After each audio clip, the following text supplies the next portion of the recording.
کیا نماز میں پاؤں ملانا اور آمین اونچی کہنا لازمی حصہ ہے نماز کا؟ سنت ہے، سنت ہے۔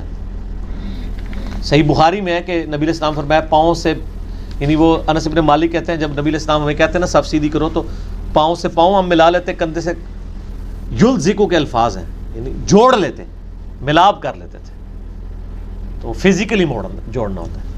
آمین جو ہے نا اہل حدیث جو بہت زیادہ اونچی کہتے ہیں نا، یہ بھی تو غلط ہے نا، درمیانی نارمل۔ آپ امام کی قرات سے بھی اونچی آپ آمین کہہ رہے ہیں، یہ کہتے ہیں نہیں مسجد گونج جاتی تھی، مسجد تو گونجے گی جب 10,000 بندہ آمین بھی کہے گا تو مسجد گونج جائے گی۔ 10,000 بندہ کہہ رہا ہے نا، یہ تو نہیں 10 بندے نے 10,000 بندے کے برابر آواز کرنی ہے۔ امام سے تو اونچی آمین نہ کہیں آپ، غیر المغضوب علیہم ولا الضالین آمین، بس اتنا آپ کہنا، اتنا آمین کہ آپ کے دائیں بائیں والے سن لیں، کافی ہے، اینف ہے۔ حنفیوں کی مسجد میں جا کے جان بوجھ کے اونچی آمینیں کہنا اور پھر مولویوں کو آپ یعنی اپنے خلاف کرنا، وہ غلط ہے۔ رفع الاجدین سے زیادہ تکلیف نہیں ہوتی ان کو، آمین سے ہوتی ہے، کیونکہ رفع الاجدین تو آپ مسکینوں کی طرح کر رہے ہیں، ان کو کیا فرق پڑ رہا ہے، ان کو کچھ چھیڑ رہا ہے۔ جتنی بار آپ ہاتھ اٹھاتے ہیں کیا ان کی کرتا پیچھے سے کھینچا جاتا ہے، لیکن جب آپ آمین کہتے ہیں نا تو جڑا کونے کھلوتا ہے وہ بھی کرتا کھینچا جاتا ہے، وہ کہتا ہے کہڑا ہے آمین مسئلہ خراب کر دیجئے، آمین ایڈی اونچی نہ کیا کرو، ٹھیک ہو گیا نا جی۔ السلام علیکم ورحمۃ اللہ وبرکاتہ۔ اللہ سے دعا کرتے ہیں کہ آپ لوگ خیریت سے ہوں گے۔ حنفیوں کی مسجد میں اونچی آمین کہنے پر انجینئر علی مرزا کی مولوی کے ساتھ گرما گرمی۔ جو لوگ نماز میں پاؤں کے ساتھ پاؤں نہیں ملاتے وہ بھی کان کھول کر سن لے۔ تو اس ویڈیو میں علی مرزا نے ایک اپنا اسٹوری ہم لوگوں کے ساتھ شیئر کیا ہے، جو ان کے ساتھ آمین کا معاملہ ہوا تھا، اور انہوں نے جب آمین کہا تھا تو اس پر مولوی نے کچھ ان سے باتیں کی اور بولے کہ آپ نے آمین کیوں کہا اونچی آواز میں، تو اس سے ریلیٹڈ کچھ باتیں بتائی ہیں، اور یہ جو آمین کا معاملہ ہے اور پیر سے پیر ملانے کا جو معاملہ ہے نماز کے دوران، اس کے بھی ریلیٹڈ کچھ باتیں جو ہیں انہوں نے بتائی ہیں۔ تو اللہ ہم سب کو ہدایت دے کہ ہم صحیح راستے پر اور صحیح طریقے سے نماز پڑھیں، اور ہمارے جو بھی عمل ہو وہ اللہ اسے قبول کر لے، آمین ثم آمین۔ میں آپ کو اپنا پرسنل مسئلہ بتاؤں، آج سے تقریباً کوئی 7-8 سال پہلے کی بات ہے، میں فیض آباد اڈے پہ ایک مسجد ہے دیوبند مومباتی، دیوبند مومباتی فرض نماز کے بعد دعا بھی نہیں کرتے، وہ ان کے پاس ہے مسجد۔ میں جناب ادھر کا جو مولوی ہے نا وہ بڑا سخت، ویسے تو دیوبندیوں کے اکثر مولوی ذرا سخت مزاج ہی ہوتے ہیں، بڑا ہولڈ ہوتا ہے ان کا کمیٹیوں کے اوپر بھی، تو وہ بڑا سخت مزاج مشہور تھا نا۔ میں تو خیر نارملی مغرب کی نماز پڑھنے گیا، میں بالکل امام کے پیچھے کھڑا، ٹھیک ہو گیا جی، اور اس مسجد میں مغرب کی نماز میں میرا خیال ہے کوئی 500-600 بندہ تو کم از کم ہوتا ہے، کیونکہ اڈے پہ مسجد ہے، فل بھری ہوئی ہوتی ہے، اور رمضان ہو تو 1,500-2,000 بندہ ہوتا ہے ایک نماز میں۔ اس پورے ایریے میں ایک مسجد ہے یا سڑک کے پار دوسری بریلویوں کی مسجد ہے، وہاں جانے کے لیے بڑا تردد کرنا پڑتا ہے، تو میں یعنی نماز تو ساروں کے پیچھے چکے پڑھ لیتا ہوں۔ تو نماز مغرب کی نماز پڑھ کے جب سلام، اچھا میں نے آمین کبھی بھی شرارت والی نہیں کی، شروع سے ہی میری عادت ہے کہ میں ایک نارمل آمین کہتا ہوں، تو میں نے یعنی آمین کی، وہ سلام پھیرتے ہی مجھے کہتا ہے یہ آپ نے آمین اونچی کیوں کہی ہے؟ میں نے کہا میرے بھائی میں نے جس طریقے سے نماز پڑھی میں نے پڑھی، میں نے آپ سے تو نہیں کہا کہ آپ نے رفع الاذین کیوں نہیں کیا، آپ نے آمین کیوں نہیں کی ہے، میرا حق ہے، یا تو آپ مسجد کے باہر لکھ کے لگا دیں کہ صرف دیوبندیوں کو اجازت ہے نماز پڑھنے کی، یہ تو نہیں لکھا ہوا۔ تو میں تو اسی طریقے سے جس کو میں سنت کے مطابق بخاری مسلم کے ساتھ سمجھتا ہوں میں نے اس کے مطابق پڑھی ہے۔ کہتا نہیں دیکھیں وہ سورہ فاتحہ، سلام پھیرتے ہی سپیکر لگا ہوا ہے، سینکڑوں لوگ سن رہے ہیں اور میرے ساتھ بحث کر رہا ہے وہ، ٹھیک ہے نا جی، کہتے دیکھیں نا جی وہ سورہ فاتحہ دعا ہوتی ہے نا جی، تو دعا ہوگی نا کافی، آپ کو ضروری اونچی آمین کہنا ہے، میں جو اونچی دعا کر رہا ہوں، میں نے کہا دعا کے بعد آمین کہنا بھی تو سنت ہے نا، ٹھیک ہے نا جی، تو میں نے تو بہت زیادہ اونچی نہیں کی ہے۔ اچھا میں نے کہا یہ بتائیں کہ سعودیہ میں تو سارا چندہ سعودیہ یا دیوبندیوں کو دیتا ہے یا اہل حدیثوں کو، میں پھر سیدھا ہو گیا نا، میں تو پہنچ نہیں، میرے کو مرغے دی کی لاتا ہے چنڈا، میں کہ آپ چندہ نہیں لیتے سعودیہ والوں سے؟ کیا جب آپ وہاں جاتے ہیں آپ نے امام کعبہ کو بتایا کہ آمین اونچی کہنی بند کرو؟ اچھا وہ چپ, وہ تو ایکسپیکٹ نہیں کر رہا تھا نا. میں نے کہا مجھے جواب دو. میں کھڑا ہو گیا نا ادھر, میری آواز ویسے ہی بہت اونچی ہے, پھر مجھے تھوڑا سا اس وقت ایک حمیت بھی آئی دین کے حوالے سے, اپنی ذات کے حوالے سے. میں نے کہا مجھے بتاؤ تم لوگ سعودی والوں سے چندہ کیوں لیتے ہو, ان کو کیوں نہیں کہتے ہو کہ امام کعبہ امین اونچی کہتا ہے اس کی بند کروائیں, خلاف سنت کر رہا ہے. چندے لینے کے لیے آپ لوگ ادھر پہنچ جاتے ہیں, اور ادھر جب کوئی کر, ان کو اگر پتا ہو کہ آپ لوگ امین والوں کے ساتھ یہ سلوک کرتے ہیں ادھر, تو کبھی بھی آپ کو چندہ نہ دیں وہ, ٹھیک ہے نا. وہ پھر 2-4 بندوں نے مجھے کہا جی بیٹھ جائیں کوئی مسئلہ نہیں ہے. میں نے کہا یار یہ دیکھو فرقہ واریت پھیلا رہا ہے, یہ فرقہ واریت ہے. میں یہ چیلنج کرتا ہوں, آپ کسی اہل حدیث کی مسجد میں چلے جائیں, آپ کو کبھی نہیں وہ کہیں گے آپ نے بغیر رفع دین کے نماز کیوں پڑھی ہے. آپ شیعہ کی مسجد میں چلے جائیں, میں آپ کو حلفیہ کہتا ہوں, آپ آمین اونچی جا کے پہلی صف میں کہیں, آپ کو پکڑ دیں تو مجھے آگے پکڑ لیجئے گا. اور میرا اس پہ کلپ بھی چڑھا ہوا ہے, اہل حدیث اور اہل شیعوں میں کیا خوبی کامن ہے. یہ بیچارے ہیں مائنورٹی میں, یہ تو شکر کرتے ہیں ساڑی مسیدی کو بڑھا ہے, نہیں برا مانتے, نہیں آپ کو کریں گے. میں نے کئی بار شیعہ کی مسجد میں نماز پڑھی ہے, پہلی صف میں کھڑے ہو کے 3-4 بندوں نے کٹھی پڑھی ہے, اونچی آمین کہی ہے, کسی نے ایک بار دیکھا بھی نہیں ایسے. آپ بھی تجربہ کر لیں, آپ انفیوں کی مسجدوں میں بھی پہلی صف میں آمین اونچی کہہ کے دیکھ لیں, آپ شیعہ کی مسجد میں بھی آپ کو فرق پتہ چل جائے گا, کچھ نہیں کوئی کہے گا. اس طریقے سے آپ اہل حدیث کی مسجد کی پہلی صف میں کھڑے ہو کے بغیر رفع دین کے نماز پڑھیں, آپ کو کوئی کچھ نہیں کہے گا کہ جی آپ نے رفع دین کیوں نہیں کیا. تو پھر فرقہ واریت تو یہ پھیلا رہے ہیں, یہ ہمیں کہتے ہیں. ابھی اگلے دن مجھے ایک بھائی مارے یہاں پہ, وہ بھائی جو ہے نا وہ ہوتے ہیں مردان والی سائڈ پہ رہتے ہیں, تو وہاں پہ زیادہ تر دیوبندی ہیں, تو وہ کتاب و سنت کے منہج پہ آئے میرے لیکچر سن کے. تو مجھے انہوں نے فون کیا, کہتے ہیں علی بھائی میرے ساتھ بھی اوریجنل لطیفہ جب آپ سناتے ہیں نا تو آپ میرا بھی سنا دیں, میرے ساتھ بھی یہ لطیفہ ہوا ہے. میں نے کہا کیا؟ کہتے ہیں جب میں نے نیا سنت کے مطابق نماز شروع کی تو میرے امام مسجد صاحب کو لوگوں نے شکایت کی کہ اس نے تو رفع دین شروع کر دیا ہے.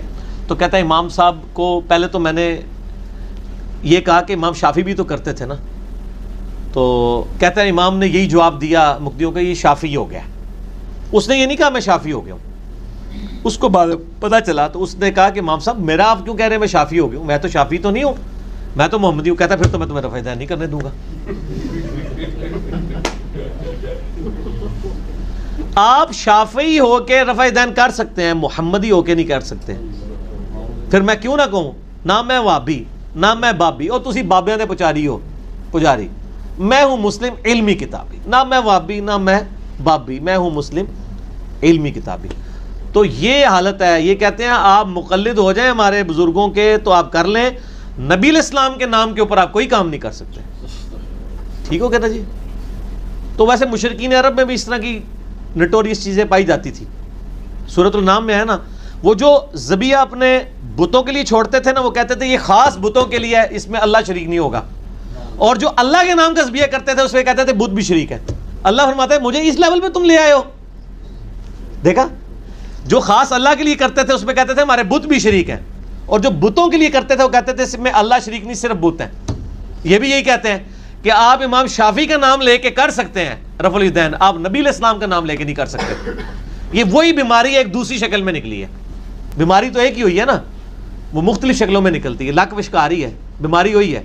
یہ کہ وہ نبی علیہ السلام کو کیا کہتے تھے, اس نے اتنے خداؤں کا ایک خدا کر دیا. قرآن کی آیت ہے, ہم تو اتنے خداؤں کو مانتے ہیں, یہ کہتا ہے ایک ہے. ہمیں بھی یہ کہتے ہیں اتنے بزرگ بابوں اماموں کا ایک امام کر دیا محمد رسول اللہ. بھائی اس لیے کیا کہ کلمے میں ان کا نام پڑا ہے, تو کیوں نہ کریں. باقی سارے اماموں کو ہم احترام دیتے ہیں, ان کو نبی علیہ السلام کا امتی اور ان کا سچا خادم مانتے ہیں. لیکن اگر آپ کہیں گے ہم ان کے بارے میں یہ کلیم کر دیں ہم کلمے کے ساتھ پڑھنا شروع کر دیں. یہ شیعہ کو کہتے ہیں نا علی ولی اللہ ساتھ پڑھتے ہیں, حالانکہ نماز میں نہیں پڑھتے, عام حالت میں وہ پڑھ دیتے ہیں. ہم زیادہ اس کو کہہ سکتے ہیں کلمے کے ساتھ ایڈ کرنا بدعت ہے. باقی کلمہ کفر تو نہیں, علی رسول اللہ تو نہیں کہتے, علی ولی اللہ کہتے ہیں. میں نے یوٹیوب پہ کلپ بھی لاکھوں لوگ دیکھ چکے ہیں شیعہ کا کلمہ, اس میں نے بات کی. یار وہ تو چلے بول کے کہہ رہے ہیں علی ولی اللہ, آپ تو دل میں کہہ رہے ہو شافی رسول اللہ نعوذ باللہ, آپ محمد رسول اللہ, کیونکہ آپ کہتے ہو کہ اس کا نام لے کے آپ کر سکتے ہو. اس کا مطلب آپ محمد رسول اللہ کو تو مان ہی کوئی نہیں رہے ہو. آپ اس کی جتنی مرضی توجیحات پیش کریں, یہ اتنی بڑی بونگی ہے کہ آپ انٹرنیشنل عدالت میں ہمارا مقدمہ لے جائیں تو آپ کو تو کافر ڈکلیئر کر دیا جائے کہ یار یہ تو اس کو کچھ مانتے ہیں, اس کو تو کچھ مانتے ہی نہیں ہے جس کا کلمہ پڑھ رہے ہیں. بس ظالم ہے. چلے جی آگے. کیا امام کی پیروی کرنا ضروری ہے؟ آپ نے الزامی جواب میں کہا تھا کہ سعودیہ میں جا کر بھی لوگ رفع دین نہیں کرتے. اس کا کوئی علمی جواب بتائیں. علمی جواب بھی میں نے اس میں دیا تھا. پہلے تو مجھے بتائیں جو الزامی جواب ہے اس کے اوپر عمل آیا. پہلے تو منو فیڈ بیک دو نا. اگر نہیں آیا تو پھر انہی سے لیں. اس کا کیا جواب دیں گے؟ وہی ہمارا جواب ہوگا. وہ یہ جواب دیں گے کہ ہمارے نزدیک چونکہ ترک رفع الیدین سنت ہے، اگر امام رفع الیدین کر کے غلط کام کر رہا ہے تو ہم کیوں پیچھے غلط کام کریں؟ یہی کہیں گے نا وہ. تو سر یہی ہمارا جواب ہے. اب کس نے چیک کرنا ہے کہ کس کا دعویٰ صحیح ہے؟ تو بخاری مسلم کھول لیں. میں پھر بار بار وہ آپ کو لطیفہ سناؤں گا اوریجنل، کہ میرے پاس کچھ بریلوی آئے کچھ سال پہلے، بحث کرنے لگ پڑے. تو مجھے کہتے ہیں یہ آپ بزرگوں کو نہیں مانتے. میں نے کہا ہم تو بزرگوں کو مانتے ہیں، میرے بزرگ امام بخاری امام مسلم ہے. وہ کہتے ہیں ہمارے بھی ہیں. میں نے کہا عثمان بھائی ذرا پڑھو نا بخاری مسلم اتوں، انہیں چیک کرنے ہیں. میں نے کہا میں بھی 2 رکعتیں پڑھتا ہوں، جس کی نماز بخاری مسلم کے مطابق ہوگی اس کے بزرگ بخاری مسلم. کہتے نہیں رہنے دیں. ٹھیک ہے نا. تو سر کچ کے دیکھ لو، فیتا مار لو. فیتے والا کلپ آیا ہے. وہ کیا اس کلپ کا کیا نام ہے؟ اختلاف امت ختم کروانے کا فارمولہ. ہم نے فارمولہ دے دیا. اختلاف امت کے لیے رحمت میں. ہاں اختلاف امت کے لیے رحمت. ٹھیک ہو گیا نا. اچھا علی بھائی ایک سوال ہے کہ کیا ہم حنفیوں کی مسجد میں رفع دین اور اونچی آمین اس وجہ سے کہنا چھوڑ سکتے ہیں کہ آس پاس والے ہمیں وہابی سمجھیں گے؟ نہیں، اگر آپ کو وہابی سمجھیں تو آپ کہہ دیں کہ عرض کیا ہے نہ میں وہابی نہ میں بابی، میں ہوں مسلم علمی کتابی. سر جب آپ منہ سے بول کے کہیں گے نا میں وہابی نہیں ہوں، یہ تو کوئی وہابی تو نہیں یہ بات کرے گا نا، تو آپ وہ مان لیں گے ان کو کہ میں وہابی نہیں ہوں. تو یہ کہنے سے پہلے اگر اس کا اکرام مسلم کر دیں وہ تو کس سے کرنے والے کا یہ بہت کم ہوگا. اب تو کافی ٹالرنس آ گئی. اس سے پہلے پھر یہ کریں کہ ایک عطر کی شیشی، ایک خوبصورت سا لٹھے کا جوڑا پیک کر کے امام صاحب کو کر دیں. وہ کہیں گے ہاں یہ بھی ثابت ہے. تو بڑا مہنگا پڑ جائے گا. ہاں جی بڑا مہنگا پڑ جائے گا. تو سر پھر اللہ سے کرنا ہی پڑے گا نا. تو کیا کرو، اللہ سے کرنا پڑے گا سب کچھ. اور یہ لوگوں نے پریکٹیکلی چیک کیا ہے. کیوں جی؟ ہمارے یہاں پہ میں نام نہیں لیتا چونکہ میں جیلم شہر میں رہنا بھی ہے. یہاں پہ ایک بہت بڑا مزار ہے اور بڑے اسٹرانگ قسم کے ان کے فالوورز ہیں، بڑے نمازی بھی ہیں، سب کچھ ہے. اس گاؤں میں ان کی مسجد میں جو بندہ نماز پڑھتا تھا وہ باہر کے ملک میں تھا، میرے لیکچرز دیکھتا تھا. انہوں نے سنت کے مطابق نماز شروع کر دی. وہ کہتے ہیں میں ڈر رہا تھا کہ میں واپس جاؤں گا ادھر نماز پڑھوں گا تو وہ پیروں کا تو گڑھ ہے وہ، تو مجھے کیسے، میں تو پہلے کہتا میں تو بچپن سے اس مسجد میں جانے دیتا تھا، ہوں تو انہوں نے نماز بھی نہیں پڑھنے دینی جڑا جانا دینا سی. کہتے میں نے کہا جی مجھے علی بھائی آپ کی بات یاد آئی. کہتے میں نے پیسے عطر یہ وہ سب گفٹ خریدے، جاتے ہی مولانا صاحب کو دے دیے. ٹھیک ہو کہ جی. تو کہتے ہیں نماز پڑھی کوئی نہیں ہوا. کہتے ہیں اگلی نماز کا وقت ہوا تو وہ کہتے ہیں میرے نام لے کے مولانا نے کہا کتنے یار جان دے نا آئے صدقے جان دینا کتنے رہ گئے ہیں. سر ترمذی کی حدیث ہے ہر امت کا ایک فتنہ ہے، میری امت کا فتنہ مال ہے. لوگ کہتے ہیں ڈنڈا پیر، ڈنڈا پیر نہیں ہے، پیر مال ہے. ڈنڈے نال سارے کام نہیں ہوتے، مال نال سارے کام ہو جاتے ہیں. اچھا انہوں نے پوچھا کہ تبلیغ کے لیے کوئی کتاب ریفر کریں. میں ریفر کروں؟ اللہ سے پوچھیں. وَأُوحِيَ إِلَيَّ هَذَا الْقُرْآنُ لِأُنذِرَكُم بِهِ وَمَن بَلَغَ. یہ امام الانبیاء کی دعوت قرآن میں نے ریسرچ پیپر لکھا ہے. اے نبی علیہ السلام فرما دیجئے قرآن مجھے اس لیے وحی کیا گیا میں اس قرآن کے ذریعے تمہیں بھی تبلیغ کروں جس تک یہ قرآن پہنچ جائے. سورۃ الانعام آیت نمبر 19. تو سر ہم نے تو لکھا ہے اللہ سے زیادہ آسان کتاب کوئی نہیں لکھ سکتا، اللہ سے زیادہ سمجھانے والی کتاب کوئی نہیں لکھ سکتا. عام فہم کتاب لکھی ہے. اتنی عام فہم ہے کہ اس کی وجہ سے قرآن پہ اعتراض ہو گیا کافروں کا کہ اس میں مکھی اور مچھر کی مثالیں کیوں ہیں، مکھی کی مثال کیوں مکڑی کی آئی ہے. اللہ نے فرمایا کہ اللہ تعالیٰ کا مقصد یہ نہیں تھا کہ کسی کے اوپر علمی روب ڈالنا ہے، مقصد بات سمجھانا تھا. اللہ شرم نہیں محسوس کرتا کہ وہ مچھر کی مثال بیان کرے یا اس سے بھی کسی حقیر چیز کی، بات سمجھانا مقصد ہے. قرآن میں 5 دفعہ لکھا ہے قرآن سمجھنے کے لیے آسان ہے نصیحت کے اعتبار سے. وَلَقَدْ يَسَّرْنَا الْقُرْآنَ لِلذِّكْرِ فَهَلْ مِن مُدَّكِرٍ. سورہ القمر آیت نمبر 17، 22، 32 اور 40 میں 5 دفعہ. لیکن مولوی پھر بھی انہوں یقین نہیں آیا، وہ کہتا ہے قرآن مشکل ہے.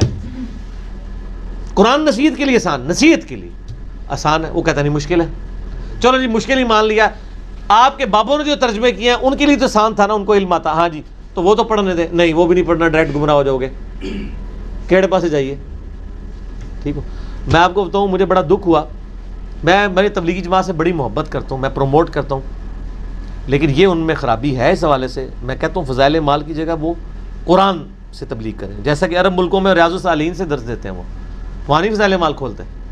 ریاض الصالحین مشکات کی پیرلل ایک کتاب ہے امام نووی کی جو مشکات سے پہلے لکھی گئی ہے, اس میں اسی طریقے سے حدیثیں انٹلیکچوئل فارم میں جوڑی گئی ہیں.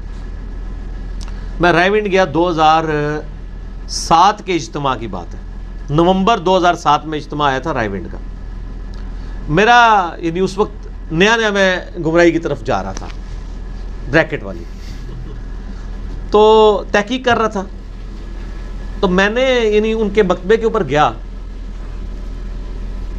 وہاں میں نے دیکھا فضائل صدقات پڑھی ہے, فضائل اعمال پڑھی ہوئی ہے, فضائل حج پڑھی ہوئی ہے, حکایات صحابہ پڑھی ہوئی ہے. حیات صحابہ, حکایات صحابہ تو وہ چیپٹر ہے فضائل اعمال کا. اچھا, یہ 4-5 کتابیں اور کوئی کتاب نہیں. قرآن پڑھا ہوا ہے بغیر ترجمے والا, جو کسی سے کام نہیں. اصلاح تو وہی حاصل کرے گا جس کو سمجھ آئے, الا یہ کہ جس کو عربی آتی ہو. اچھا, میں نے اس کو کہا ترجمے والا قرآن ہے؟ کہتا ہے نہیں جی ترجمے والا قرآن نہیں ہے. میں نے کہا یار لاکھوں لوگ ادھر آئے ہوئے ہیں, کوئی قرآن ترجمے والا خریدنا چاہتا ہے, چلو اس کی زندگی یہاں پلٹی ہے تو قرآن, ان کا ہے کہ زندگی پلٹے تو بابے کی کتاب لے کے جائے, اللہ کی کتاب نہ لے کے جائے. اگلی بات سنیں, میں نے کہا کیوں نہیں؟ ان کا حضرات فرماتے ہیں کہ ترجمے والا قرآن رکھنے سے اختلاف پیدا ہوتا ہے. انا للہ و انا الیہ راجعون, کیونکہ لوگ کہیں گے یہ فلانے فرقے کا. میں نے کہا یار سارے فرقوں کا رکھ لو آپ. اگر کوئی بریلوی آتا ہے اس کو اپنا, جس طرح ہم بھی حوصلہ کرتے ہیں نا, بریلویوں کا پڑھو, بریلوی حمزہ بریلوی کا پڑھ لو, دیوبندی اشرف تھانوی کا پڑھ لو, اہل حدیث جوناگڑھی کا پڑھ لو, شیعہ جو ہے سید فرمان علی شاہ کا پڑھ لو. آپ بھی جرت کریں. چلو کچھ نہیں کرنا, اشرف تھانوی کا تو رکھو نا, زیادہ تر تو دیوبندی ہیں, ان کو اشرف تھانوی سے زیادہ کوئی اختلاف نہیں ہے نا. نہیں, ابھی بھی اگر جرت ہے آپ میں سے کوئی رکھوا کے بتا دے وہاں پہ, تو پھر میں کیوں نہ کہوں کہ نہ میں وابی نہ میں بابی, میں ہوں مسلم علمی کتابی. ایک بار جھوم کے کہہ دو, سموسا کھا کے کہہ دو, اور اینو بند کر دو, میں سموسا کھا لوں. ٹھیک ہو گیا جی.